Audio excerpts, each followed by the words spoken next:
welcome to Labor Lens. I am Sharon Ijason. On this week's edition of the program, we'll be focusing on activities that shaped the year 2025 in the labor sector.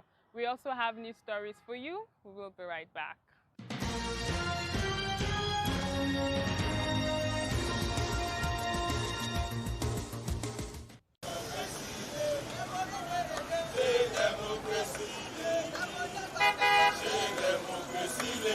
The events that shaped 2025 remain fresh in the minds of Nigerian workers, employers, and policymakers alike, as the year was defined by policy shifts, economic pressure, industrial actions, and renewed debates over the future of work. The year opened with the introduction of Nigeria's proposed tax reform bill, triggering mixed reactions nationwide. While the Nigerian government positioned it as a pathway to economic sustainability, fiscal reform is no longer optional, it is essential.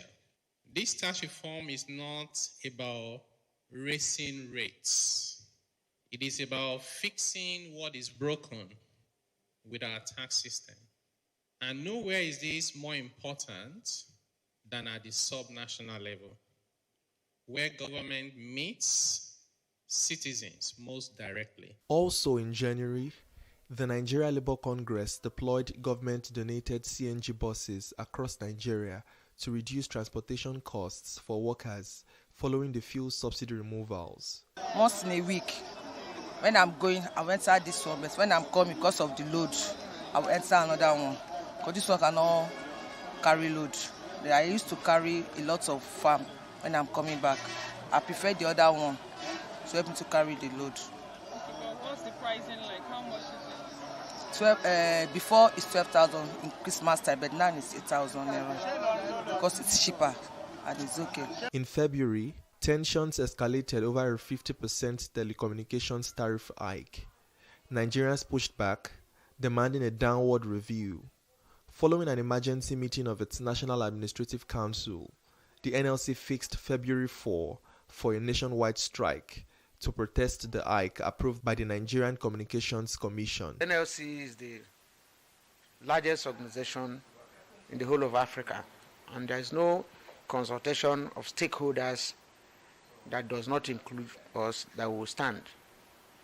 It was on that premise that they now agreed to have a larger committee to look at the entire tariff structure and model and to come out with a realistic and an all-inclusive agreement. In March, the Association of Senior Civil Servants of Nigeria issued an ultimatum to the federal government over the poor welfare of teachers in unity schools across the country. We have exercised a lot of patience. We have exercised a lot of understanding to the ministry from 2023 to date, with no concern shown to the plight of these workers.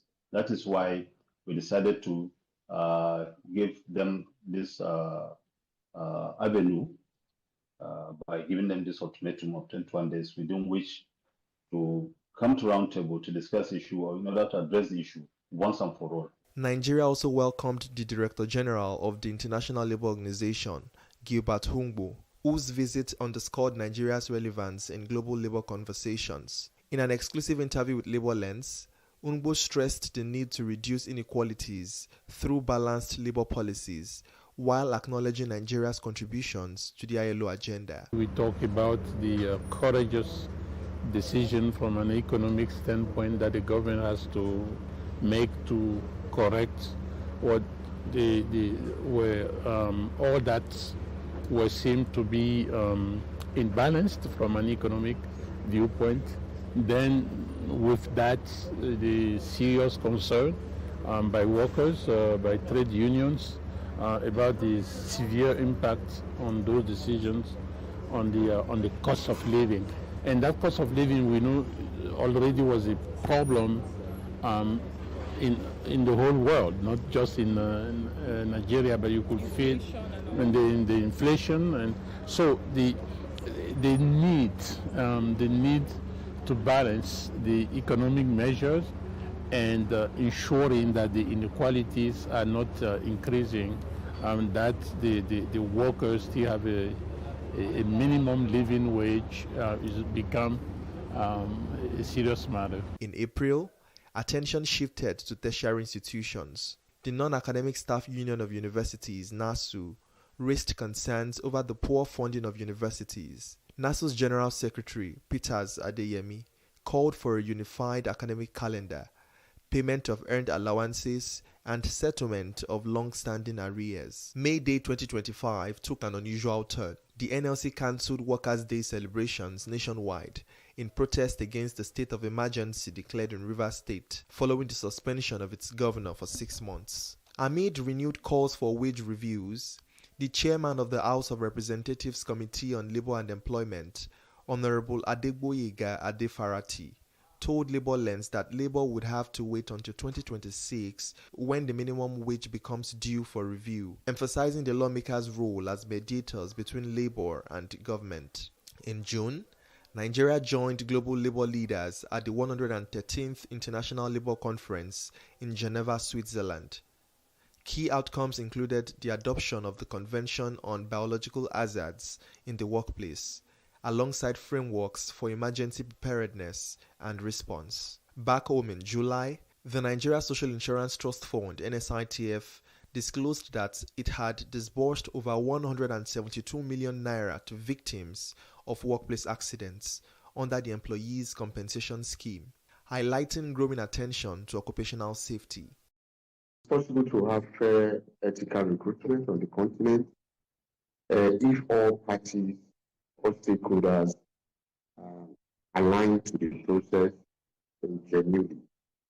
But because we know that it takes collective effort of ensuring accountability in that regard, as trade unions, we have prioritized sharpening the skills, advocacy competence of trade unions to be able to contribute to that realization, which is why we had the meeting, the workshop in Nairobi, Kenya last week.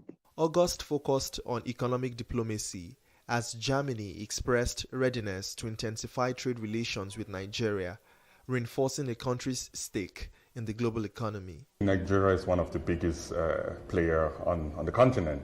We know the country has a huge potential, and we in Germany, we want to do business with Nigeria. In the energy sector, Pengasan's president, Festus Osifo, at the 4th Energy and Labour Summit, warned employers against anti-union practices, citing disputes involving the Dangote refinery and workers' rights to unionize. He insisted that workers' welfare must remain non-negotiable in Nigeria's energy transition. Some of these people are trainees, and you said they have committed sabotage. So if they go home like that, there is no other company they will get job to do again in Nigeria because they have seen them as saboteurs. So these are careers that will be damaged if proper remedy is not put in place. So that is why for us, our position has been very clear. You have to reinstate these people. November saw renewed industrial actions as the joint health sector unions, JOESU, embarked on a prolonged strike over the federal government's failure to implement a new pay structure. Federal hospitals across the country were shut down for weeks. The Nigerian Union of Teachers also threatened strike action over rising insecurity, following repeated attacks on schools in northern Nigeria, calling for urgent measures to protect teachers and students. In December, attention turned to policy and leadership. The Senate held a public hearing on the Nigeria Social Security Trust Fund bill, aimed at strengthening worker protection frameworks. Labour Lens also reflected on leadership succession within Pengasan as the outgoing General Secretary bowed out after years of service, leaving behind conversations on institutional memory, mentorship, and the future of union leadership. People don't understand what unionism is, because it's just to protect workers and improve on their welfare and condition of service. But there are rules that guide this, just like the rules of engagement. The laws were set up not only by the Pegas, but by both international best practice and all. So people should see trade unions as partners, not as adversary. As partners of progress, your production will go, which is the major aim of all capitalists or industrialists. Documenting the life experiences over time for us is quite useful. Is more or less like a return on experience, so that the younger generation will pick it up and they will be able to learn from what has happened historically. The lessons of 2025 remain clear. Labor policies must balance economic reform with human dignity, dialogue must replace confrontation, and workers across sectors must remain central to national development. On the profile interview segment this week, I'll be speaking with the Director General of the Nigeria Employers Consultative Association. He tells me what Nigerians should expect from organized private sector in the year 2026 and also evaluated policies of government in the year 2025, especially that of the Tax Reform Act. It's good to have you on the program. Thank you once again, and compliments of this season. It's been a while, and this program will be airing in the new year, so it's safe to say Happy New Year. Absolutely. Congratulations. Absolutely. Thank you very much. A lot happened in the year 2025, and a lot will definitely still happen in 2026. Absolutely. For the organized private sector, what are your expectations, especially in terms of the policies that the government has put in place? Well, it's been a year indeed, 2025. It's a roller coaster year. Many pluses, challenges, and one of the things the private sector have done, and we've done successfully, is to up our level of adaptability, turning seemingly difficult situations to opportunities, because you really don't have option. The other option you have is to keep complaining, and you don't survive in that having the victim mentality. So we have aligned significantly with the reforms. We have made recommendations to government all year round on the issue of the reforms. Areas that we feel the reforms is not achieving is the set objective. We have drawn the attention to government. I must commend the government, at least a couple of agencies, ministries and departments also, that have been very responsive to our issues, our complaints. We could remember vividly the challenge with the Financial Reporting Council levy.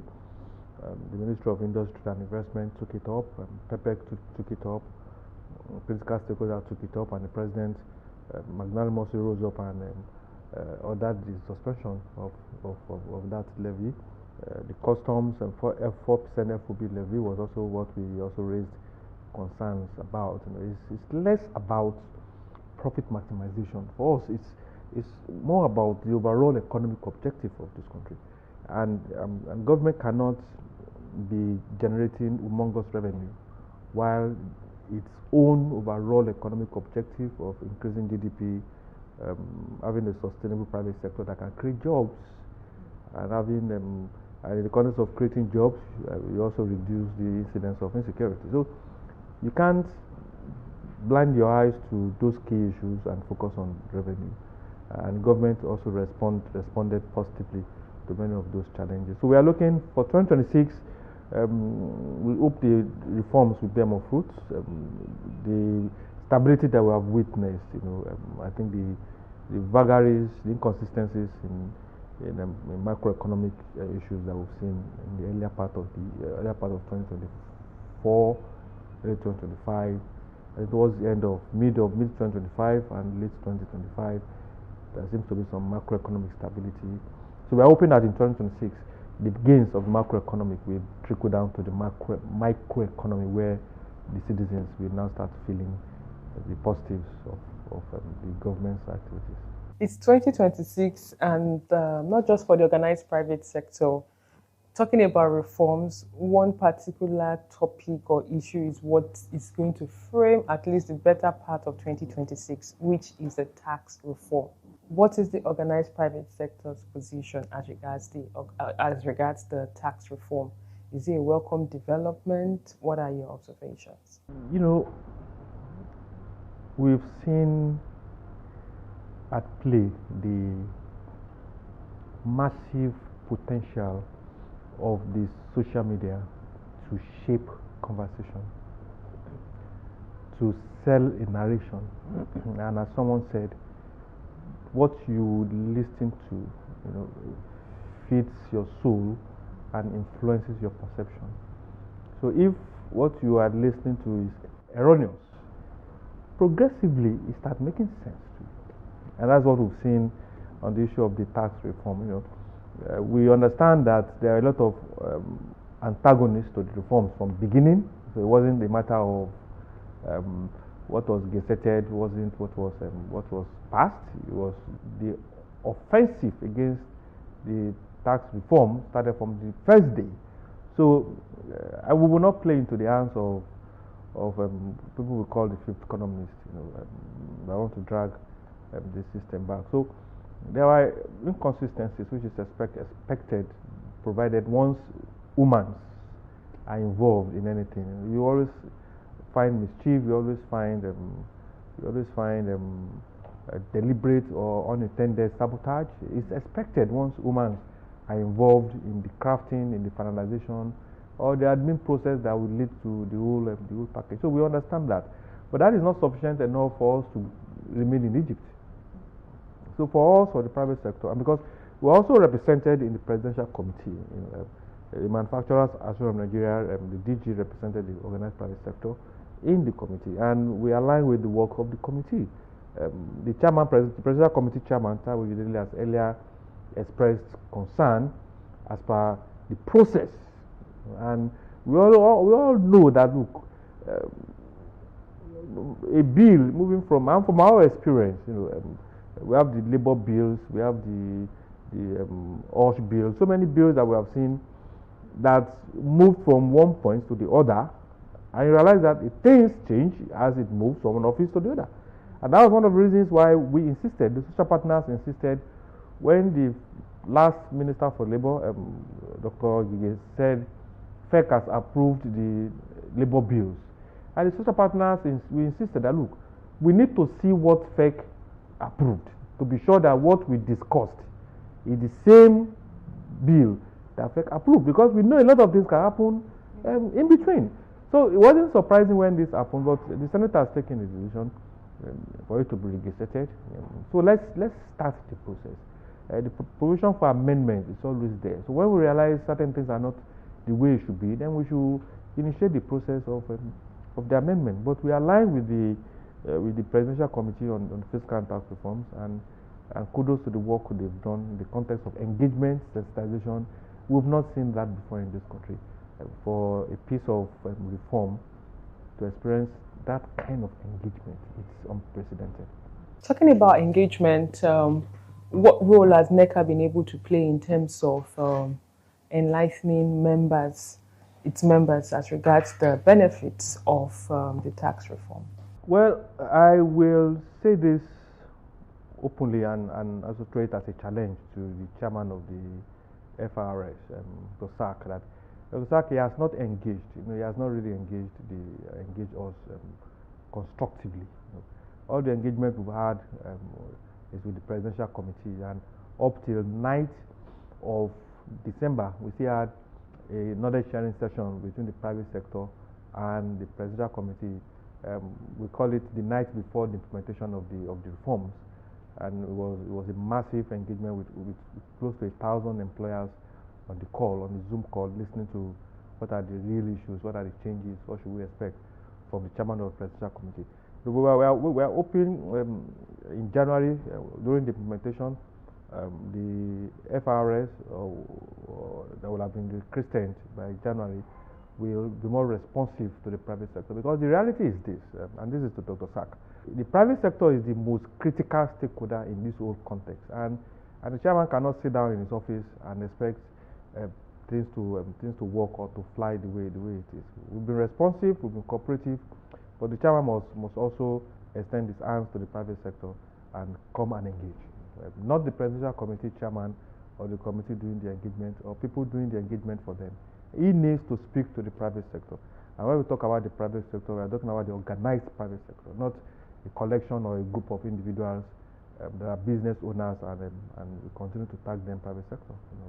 For us, that's not the way to go. Under the new tax reform, there are some certain exemptions, especially for SMEs. How would you describe this? Many people I've heard on the street, some say, oh, there are no tax exemptions.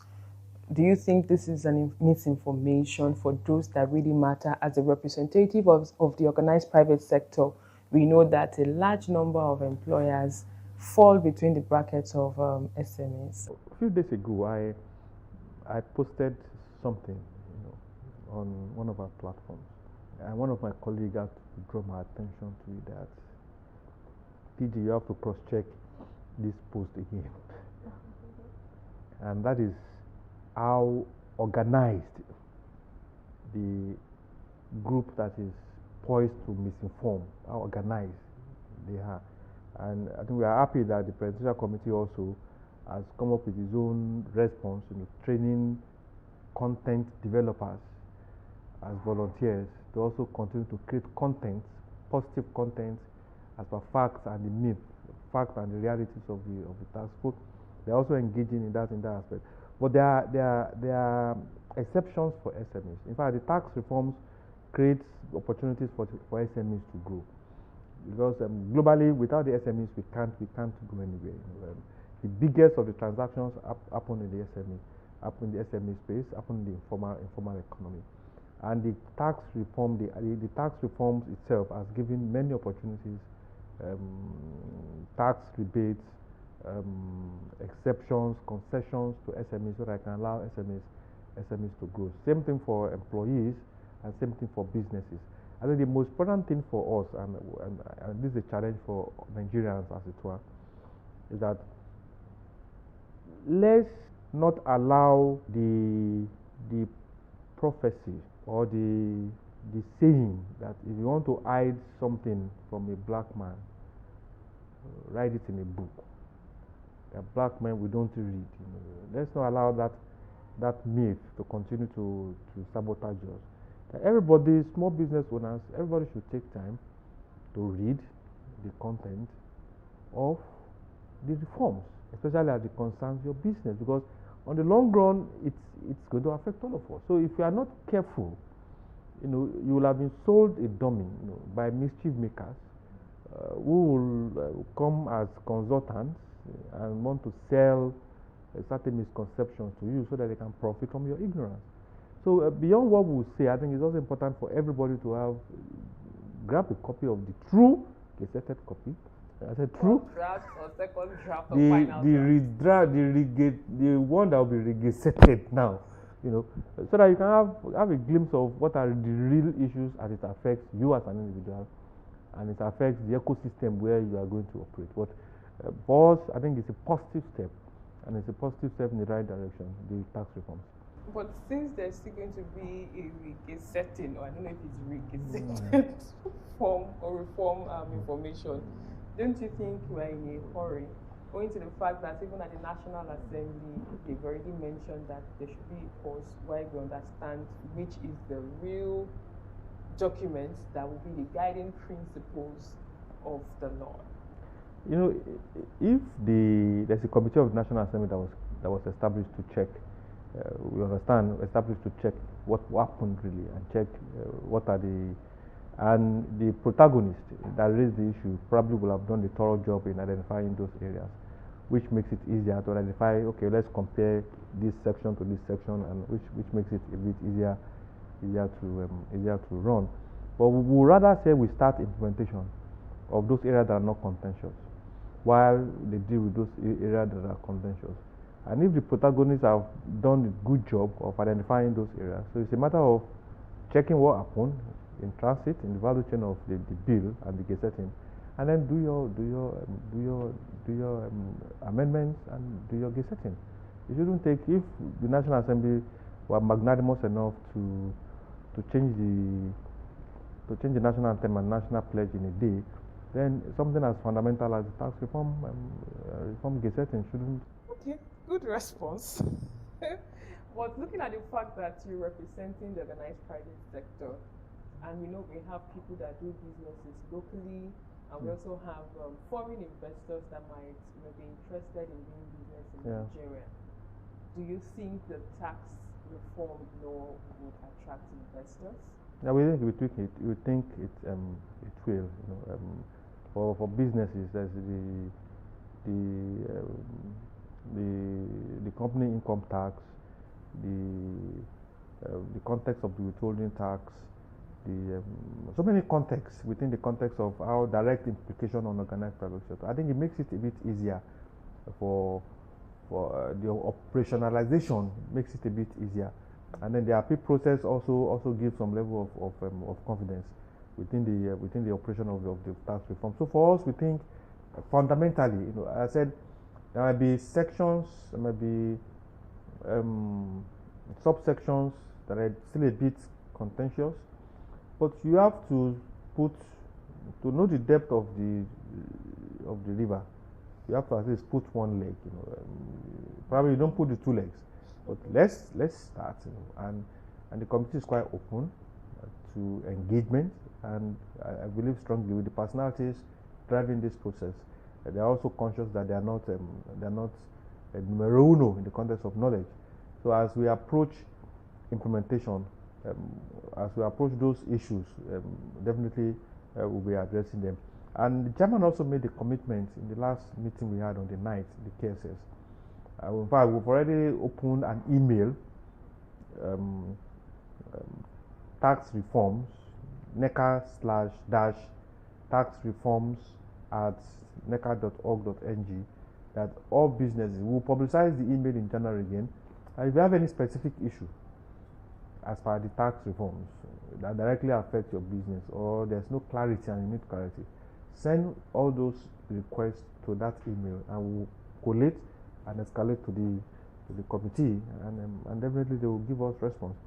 And we will not also bend our principle of appropriateness of doing what is right at the right time. We won't bend it also for the committee. So even when we realize that the committee is not doing what it's supposed to do, then the committee also should be ready to square up with NECA in the context of doing what is right. Thank you very much for your time. Thank you for having us once again, and Happy New Year once again.